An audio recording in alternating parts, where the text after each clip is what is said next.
Hi, and welcome to another edition of Strategic Business Insights.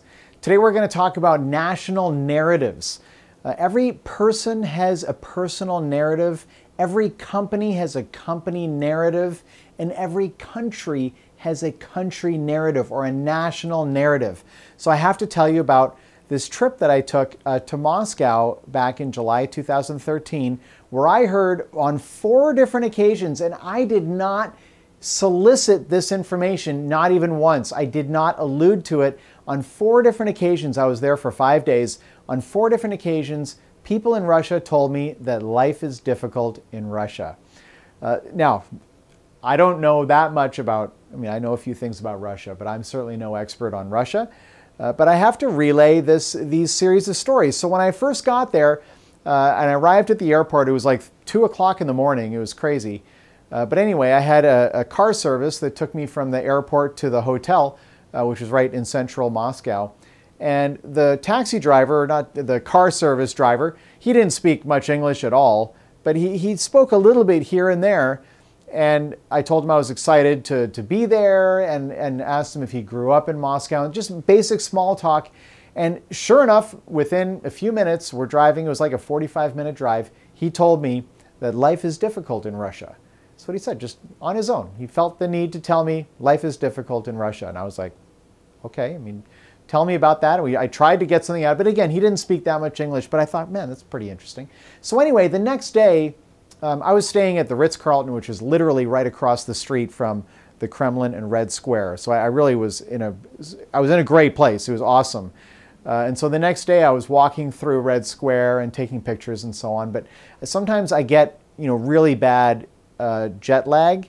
And if you've ever had like an 8-10 hour time difference, I don't know about you, but I get this like crazy dizzy, like almost nauseous feeling where I feel really bad. And it always takes a day or so to get over that. And so I was walking through Red Square and I got one of these spells and I was like, man, I have to sit down.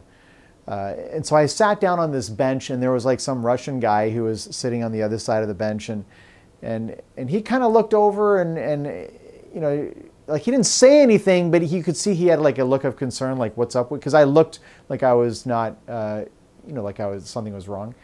And so I said a couple things to him. Well, it turns out he spoke a little bit of English, not a whole lot, but a little bit. And we talked a little bit. And sure enough, lo and behold, a couple minutes later, he tells me life is difficult in Russia. And I was like, this is crazy. I just heard this the other day. Last night I heard it from my car service. And so he says, yeah, life is not easy in Russia. I'm like, okay. A couple days later, I was at a restaurant, and the waitress at the restaurant, who did speak English relatively well, again, we were talking, and she volunteered that life is difficult in Russia. And the 4th person was when I was leaving Russia, and I was actually flying to Hong Kong on my way to the Philippines. And a lady sat beside me on the plane, and of course we had this long plane ride, which we were going to be side by side for the plane ride, and so we chatted. And she said that life is difficult in Russia. So this, I believe, is the Russian national narrative. And maybe there's other elements to it that I'm not familiar with. Like I said, I'm not an expert in Russia by any stretch, but certainly there is a commonly held belief that life is difficult in Russia.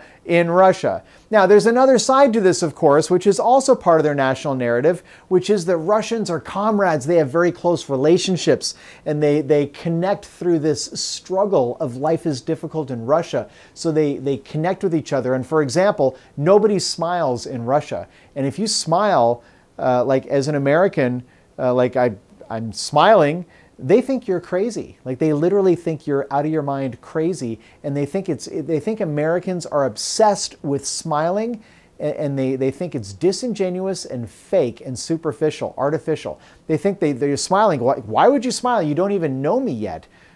Once we know each other, then we can become comrades, right? Like these Russians, like when you're a friend for life. Like I will fight for you, I will die for you. Like they have a very strong sense of being comrades, of being in this shared struggle of life is difficult in Russia. So there's 2 sides of this. Like having these close relationships, I think, is something that's admirable. But it's like this whole notion of they fight through the struggle of being in Russia together as a cohesive group.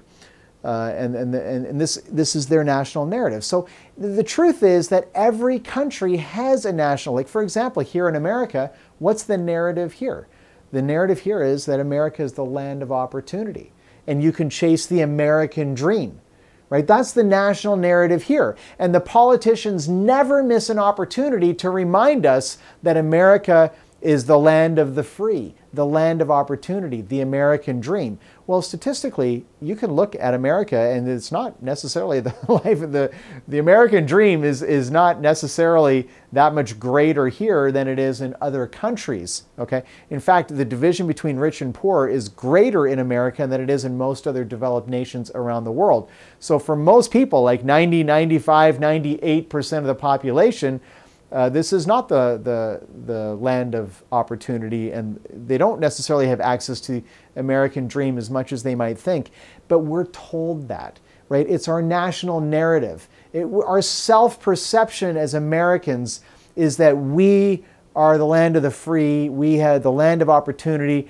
we chase the American dream. That's our national narrative. Imagine the difference in terms of pretend that you're either Vladimir Putin or Barack Obama. Which national narrative would you rather have?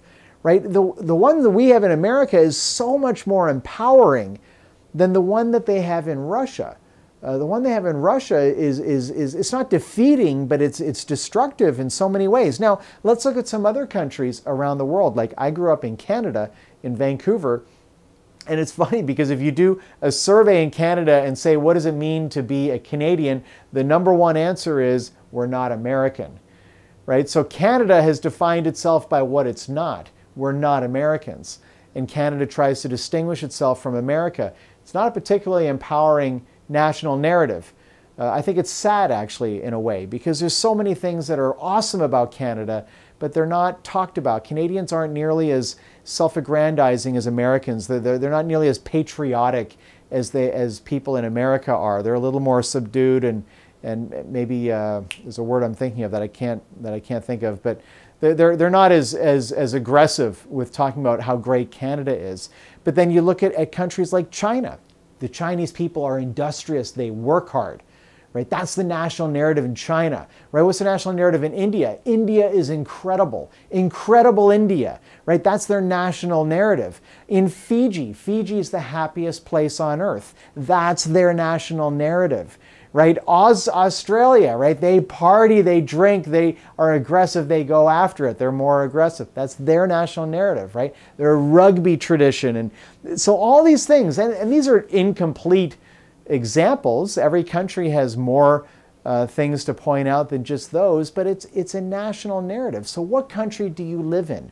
Right? What's your national narrative? And even if you work for a company, what's your company's corporate narrative? Right? Every company has a corporate narrative. That's what a mission statement is all about, is to identify their corporate narrative. Who are they? What does it mean to be an employee of General Motors or Google or any of these large companies around the world like Exxon or United Airlines or whatever? They all have a corporate narrative. And of course, you too as an individual, you have a personal narrative. What's your story? Are you victorious or are you a victim? Right? So these narratives are at all levels of our lives.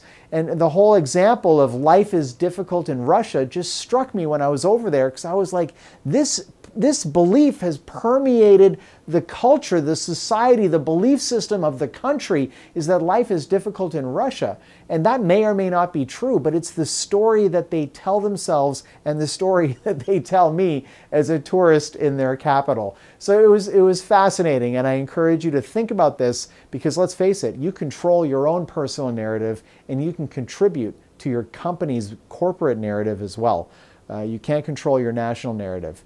But even an awareness of what it is might be interesting for you to see how it affects your country and the way it's portrayed, not only to itself, but to other countries around the world. Thanks so much for watching this video. My name is Patrick, reminding you, as always, to think bigger about your business. Think bigger about your life.